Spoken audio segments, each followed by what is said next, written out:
At sa ating pong pagbabalik, IC, ano yun? Yes. Baon. Ang baon ko ay napaka-beautiful tungkol sa mga beauty queens. Okay. Kasi nung nakaraan na, yung issue na nakaraan na tungkol kay Jenna Talakova, ang transgender contestant galing sa Canada, merong mga natuwa, meron ding mga nagtaas ng kilay sa desisyon ng Miss Universe, ng Miss Universe na pasalihin ng mga transgender sa mga next na mga competition. Like, ang unang nagsabi ng kanyang opinion si Miriam Kiambao, ang sabi niya ay, in my humble opinion, transgender should not be allowed to join the Miss U because it's only for real women.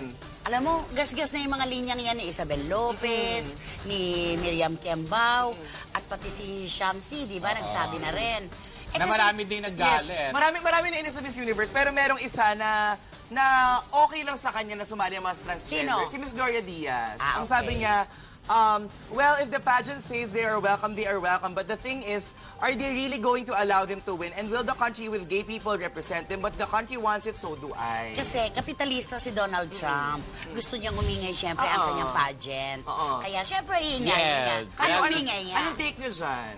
Ay naku, ang pambabae, panlalaki. Siguro kailangan ibang venue para sa transgenders para ma-celebrate sila na maayos. At sa dami nang nahingan ko ng opinion ng mga kapatid natin, di ba? Na mga, sabi nga yung mga Becky o yung mga, natin, parang kahit sila, hindi sila sang-ayon eh. Na kung yung dapat pambabae may sarili talaga, silang lugar. opo, dapat lalayo ka pa, dito nga may transgender. Ikaw ba, sumali ka kahit minsan lang sa isang gay contest ng Never. barangay? Kung pag-attend ko palang bunada. Boo! Babay bakla yan! Saka! Ano yan, never in your wildest dream? Pero mga barangay, gay contest, wala talaga. Wow. Ako rin never Lagi pa. kong judge. Okay ako. Pero nakapag-cross-dress ka na. Ikaw, sa mga Judge? party-parties. Ikaw, Sa Kuya talentadong Jerms, Pinoy. di ba? Kay Kuya Oo, Jerms. sa talentadong Pinoy. Oo, yun. Okay, Ice? Eto naman ang ating Express Pasabog Top 3. Express Pasabog Top 3. JC De Vera, gaganap bilang superhero. Tuwang-tuwa ang bida ng Valiente dahil sa unang pagkakataon ay magiging parte siya ng isang programang kanyang kinagigiliwan, ang Ben 10. Dinalaw namin si JC sa kanyang dubbing session kamakailan at ibinahagi niya ang kanyang excitement sa pinakabago niyang proyekto para sa Kapatid Network. Sarap mag-dub lalo na pag yung ginagawa mo, gusto mo. Nag-enjoy ako panoorin si Benten. So, malaking privilege na to para sa akin na mag-dub kahit hindi si Benten. Basta ma-feel ko na kasali ako dito, masaya na ako. Si JC ang magbibigay boses sa karakter ni Four Arms, kaya mga ka-freshness, abangan niyo ang Ben 10 dito lang sa Kapatid Network. At para naman sa ating showbiz feed, mga kapatid. Parang yun na Ginagaya niya si Gladys. Parang wala yan na lang ginagawa mo maglalunes hanggang Biyernes. Wala ka na i-aambak sa show Uy, na alam mo, ito. Alex, May naiambag ako. Naalala ko, sinabi ko na si Ito Miss ang Maria beauty nahilig queen. magbakasyon sa Hinulugan Taktak. O, tama yung dating mo Uy, raw. bakit mo Ano? yung virginal, di ba? With your hair, with your And she dress. really is. Yes. Oh, diba? Tama ba ako, anak? She really is. Okay. Maniwala ka naman doon sa pinagsasabi ni Isang. Alam mo dahil ganyan, wala na naman akong feed. Baka mawalan ako ng time. This is my time to shine. Approved naman daw kay Luis. Jeneline, nagladlad na naman sa sexy pictorial. Paano ba ang From pagladlad? transgender, tapos bakla din pala si Jenny Lynn. Police files sulat ni Wally Peralta dahil pangatlong cover na ito ni Miss Jeneline sa isang men's magazine. At maayos naman daw, okay naman daw kay Luis. Basta okay kay Luis, that okay rin sa atin, Ang diba? tingin ko kay Jenny Lynn, mas nagkaroon ng karakter nung magkaanak siya, no? Talagang Ganun ang babae talaga. Tamo si Gladys. Parang siyang naligo na suka kasi ang asim talaga ni Jenny. At nabanlawan, di ba? No, hindi ko na suka. Bakit sabi may amoy si Jeneline? O, sinasabihan mo amoy suka si amoy, Jenny. hindi amoy Pero suka. makakapagsalita Ay, ka ba ng Ate, amoy? Ate Gladys, huwag tayo dira. Binibira ka. Yan ang nga pa sinasabi ko. Amuyin mo muna yung sarili mo bago ka magsabi ng suka sa iba. Ay, ba sinasabi ko, wala nang ganda, wala pang bango. Okay mga ka-precious, itong sigurado maganda ang ating Facebook sender galing kay Mary Griffiths. Congratulations, nanalo ka ng gift pack from Juicy. And mag-login lang kayo sa aming Facebook page, Juicy on TV5. Follow us on Twitter, Juicy on TV5. And log in to our website, www.juicyontv5.com. Okay, maraming salamat kay Mary. Ay. Basta kami dalawa hindi amoy suka. Dahil eto ang aming Express Pasabog Top. Express Pasabog Top 2. G. Conji, mas gustong mag-produce kesa umarte. 12 taon ding nawala ang magandang aktres simula nung lumipad siya patungong Amerika noong year 2000. Pero ngayon ay nagbabalik showbiz na si G, bit-bit ang kanyang degree in communications, film and theater. Working with Viva on a production level as well, not just as a talent. Excited na raw si G na gamitin ang kanyang natutunan sa kolehiyo at ayon pa sa kanya, There's no pressure to be a talent. There's more pressure to produce projects that I really believe in. Na feeling ko kakaiba na kailangan na talagang maramdaman ng Pilipinas kasi we're so used to formulaic forms of entertainment. And I want to be able to put a different spin.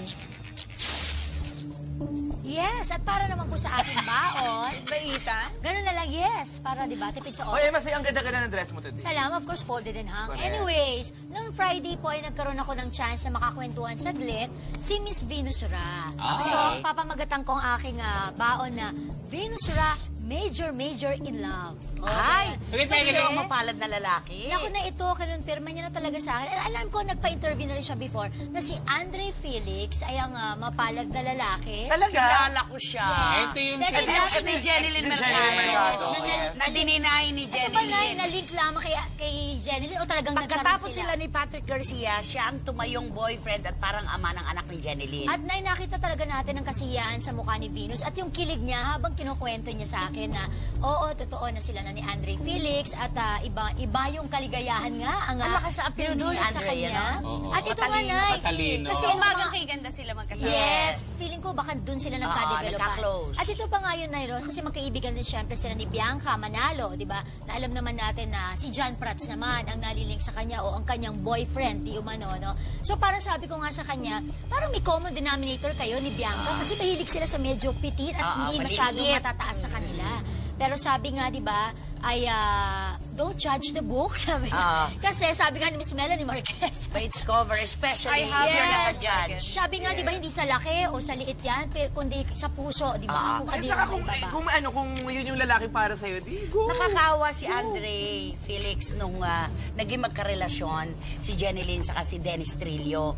Naglasing siya na naglasing sa Pampanga at ang nakasaksi mismo kami ni na Ay, Richard kawawa Villa. naman siya. Nakakaawa kasi walang kasabi-sabi. Ba't sa Pampanga pa siya nag-iba? Meron silang Taga-Pampanga pinuntahan po ba doon. Tapos, ganda ng tanong. Concern Kasi parang tama Oo, siya. naman. Tama siya. Pampanga Bakit naman ka naman naman dumayo ni ka sa Quezon City. Pampanga? Oo, pwede May naman show sa siya Water doon. Hole Shangri-La. May hosting job siya doon. Tapos nalaman na lang niya na, hey, alam mo na ba na si Dennis at saka si Jeneline na para bang he felt betrayed. Parang gano'n na, ang tagal ko na nakasama ka ako, hiniiyakan mo, ako lahat-lahat pati sa anak mo. Tapos bigla-bigla na lang ipagpapalit Pero kita mo na, Nay, ngayon, sobrang recovered na siya dahil masaya sila ni Venus Ra. Alam mo, di ako Okay. makakomedy yan kasi katapat ng Good Morning Club.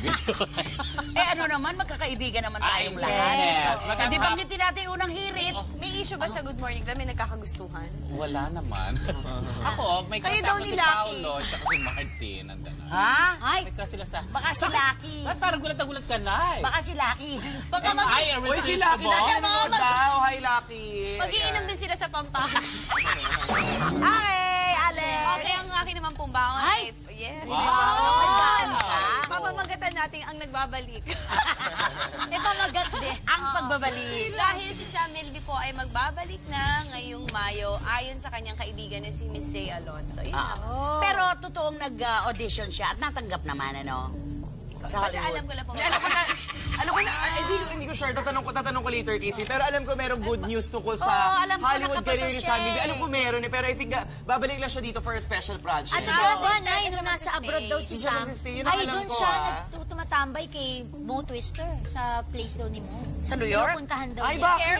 Parang something like that. Narinig ko yun, ha? Pero So, he hindi left ko, the building. hindi ako sigurado You dyan. don't have to do that, Sam. There's a lot of place in New York. Nakakatakot yan, Sam. Baka isang araw, may video ka na. God. Ay, ang dami pa Love maraming naman natin sinadaan. yun. Oo naman. Ito ako ni Todo ang hirit sa... Music!